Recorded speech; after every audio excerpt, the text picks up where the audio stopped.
Bon, alors pardon, l'heure est grave. Très grave. J'ai récupéré ce PC Asus pour... alors j'ai donné 80 € au gars, sachant qu'il a fallu que je fasse réparer la prise connexion alimentation, là ici, à l'intérieur. Donc il a fallu ouvrir le PC. Bon, moi je l'ai ouvert, j'ai enlevé les vis. Mais comme il y avait des nappes à l'intérieur, vous savez, il y a des nappes qui vont alimenter le clavier là. Et, comme j'avais pas trop les outils, bah, je l'ai donné à faire. Et puis en même temps, bon, ça m'a pas coûté trop cher. Hein, j'en ai eu pour, avec le chargeur d'occasion, j'en ai eu pour 49 €. Y compris la soudure, hein, tout compris 49 €. Et donc après, bah, il m'a mis donc mon... Alors je lui ai demandé de mettre le disque dur, de retirer celui qui était là, un disque dur classique, et de mettre un Windows 10. En fin de compte, c'est une copie de mon PC Acer. Donc sachez que normalement, ça fonctionne. Voilà, le but de cette vidéo, c'est pas pour faire le zouave et vous montrer un PC que j'ai acheté. Je suppose que vous en avez rien à foutre. Et vous avez raison. Là-dessus, je vous donne raison. C'est tout simplement que j'ai pris, donc, j'ai fait un clone de mon disque dur que j'ai sur mon PC portable Acer, et qui est un Windows 10, et je l'ai mis à l'intérieur. Ça a démarré. Je suis allé dans le BIOS, j'ai ajusté quelques petits réglages, j'ai désactivé le Secure Boot, et bah, ça a démarré. Ça a mis un petit peu de temps, voilà pourquoi je fais cette vidéo, parce que si ça vous arrive, sachez que normalement, si vous avez un disque dur d'un Windows 10 sur un autre PC, et vous le placez dans un autre ordinateur qui est compatible à Windows 10, ça devrait démarrer sans problème, s'il n'y a pas de souci. Voire éventuellement, il faut aller dans le BIOS et ajuster les réglages. Mais normalement, ça démarre. Si votre disque dur il fonctionne de l'autre côté, ça démarre. Sauf que ça peut mettre un petit peu de temps. Moi, ça a mis environ 5 minutes. Alors, j'avais un écran noir au début, je vous le cache pas. Alors, n'ayez pas peur, un écran noir, ça ne veut pas dire que ça fait rien. C'est parce que c'est sûrement en train de faire quelque chose.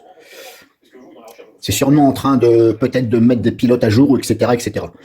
Donc, faut attendre. Ça, des fois, on peut attendre 10 minutes, ou peut-être 15 minutes. Ça vaut le coup d'essayer avant de dire non, ça marche pas. Faites-le, essayez. Alors, branchez bien entendu votre ordinateur au courant. Hein. Ça me paraît mieux. Et puis, vous voyez, ça démarre. Vous aurez donc à mettre à jour les drivers, parce qu'il y a des drivers qui ne sont pas compatibles du tout. Donc le mieux, c'est de les télécharger sur le site officiel Asus. Par rapport à la marque, le modèle, vous téléchargez bien les drivers sur le site officiel de Asus et vous les téléchargez par rapport à la version de Windows 10. Et c'est mieux de mettre les drivers conçus par Asus. Voilà. Parce qu'il suffit que bah, le driver Internet ne fonctionne pas là-dessus. Bah, vous n'allez pas pouvoir avoir Internet. Sauf si, voilà, sauf si les drivers sont bons. Mais il est mieux, voilà. Donc vous les copiez éventuellement sur une clé USB. Sinon, ce que vous pouvez faire, si vous avez l'ancien disque dur, là, le Windows qui était dedans, hein, ça c'est mon Windows à moi. Mais le disque dur, bon, il est là-bas. Hein. Eh bien, il y a tous les drivers dessus qui vont avec le Asus. Donc il suffit de brancher le disque dur avec une petite fiche là, USB, et vous mettez à jour le driver directement à partir de l'ancien disque dur. Alors ça ne veut pas dire que ce seront les drivers officiels Asus. Parce que Microsoft, lui, il cherche les drivers. Il veut toujours les mettre à jour, lui. Je sais pas pourquoi. Hein. C'est con. Alors, vous avez des drivers qui fonctionnent, qui sont conçus par Asus, mais Windows, lui, bah, il veut les mettre à jour, etc., etc. Mais il veut les mettre à jour pas par l'intermédiaire du store Asus, c'est par l'intermédiaire du store de Windows. Donc là, des fois, bah, ça peut faire des... Vous pouvez très bien choper un écran bleu. Et là, dommage. Ou, comme je vous dis, le mieux, c'est de mettre les drivers Asus officiels et vous n'y touchez plus. Vous les laissez, vous dites, quand Windows vous dit driver disponible, non, vous refusez. Si un PC il marche, vous laissez comme ça. Si c'est un driver officiel Asus, vous laissez comme ça. Vous cherchez pas à mettre, tiens, celui-là il est mieux, machin. Non, parce que des fois, ça fait des plantages. Windows 10, il est pas stable. Windows 8, il était pas stable. Windows 7, il était relativement stable. XP, relativement stable. Alors, à partir du 8, c'est une catastrophe. Donc, voilà. Donc ça, c'est un i5 qui fait 1,80 GHz. Alors, c'est un PC apparemment gamer. Il est réputé pour faire des jeux en ligne. Il a le clavier qui s'allume. Bon, là, il y a un peu de soleil. Donc, voilà. Donc, je vais mettre à jour les drivers. Je vais brancher. Là, je suis en train de les copier sur la clé USB. Je vais les... Pourquoi je vous dis que je préfère prendre les drivers que j'ai téléchargés? Parce que je ne sais pas si sur le disque dur là-bas, qui est là-bas, de l'autre côté, je ne sais pas si c'est les drivers officiels de Asus ou la personne avant moi elle les a mis à jour. Donc je préfère déjà regarder avec les drivers Asus que j'ai téléchargés sur le site officiel. Et si je vois qu'il y en a un où bah, j'arrive pas à les mettre à jour, eh bien dans ces cas-là, je vais brancher le disque dur et puis je vais le mettre à jour. Donc je reprends tout de suite. Donc hop. Alors, je suis en train de copier les drivers là-bas. C'est un peu long parce que c'est pas une clé USB haut débit. Mais c'est pas grave. Je vais les rechercher directement sur le disque dur qui appartenait à la personne. Logiquement, tout est bon. Donc, je branche. C'est relié avec, hop, un petit connecteur. SATA, il me semble. Donc maintenant, hop, je vais vous faire voir déjà. Hop. Alors, on va aller dans gestionnaire de périphérique. Et vous voyez, on a tout ça. Alors là, j'ai beau essayer de les mettre à jour. Bon, je ne suis pas connecté à Internet. Hein. Voilà, Windows n'a pas pu. Voilà, bon. Donc maintenant, ce que je fais ça. Le disque dur, je regarde s'il est monté, s'il apparaît dans l'explorateur. C'est bon, il est là, le disque dur est là. 1000 gigabits. Hop, là, je peux fermer. Donc maintenant, hop, clic droit dessus, mettre à jour. Et là, je fais parcourir. Parcourir. Et là, je vais aller directement sur le disque dur. Voilà. J'ai pas... non, je me suis trompé, c'est là. Donc là, hop, on vous sélectionne carrément le disque dur. Hein. Il est sur le E. Alors, le disque dur s'appelle OS. Bon, c'est pas la peine d'aller chercher là-dedans, vous embêtez pas. Vous sélectionnez le disque dur. OK. Là, on contrôle. Il faut bien que ce soit coché ici, inclure les sous-dossiers. Et là, vous cliquez sur suivant. Et normalement, il n'y a pas de raison que ça ne mette pas à jour. Enfin, que ça n'installe pas le pilote. Alors, ça va. Ça peut être un peu long du fait que ça recherche dans tous les dossiers et sous-dossiers. Il n'y a pas de raison que ça se passe mal. Alors, je ne sais pas si je vais garder ce PC. Hein. Je suis en train d'essayer pour voir comment il se comporte. Alors là, il n'y a pas de SSD dedans. Hein. C'est un disque dur mécanique. Donc, mais bon, je vais déjà avoir une idée par rapport à mon Acer qui est plus puissant. Celui-ci, il est donné pour je crois que c'est un 60 ou un 80 GHz en i5. Et mon PC Acer, c'est un 250 GHz.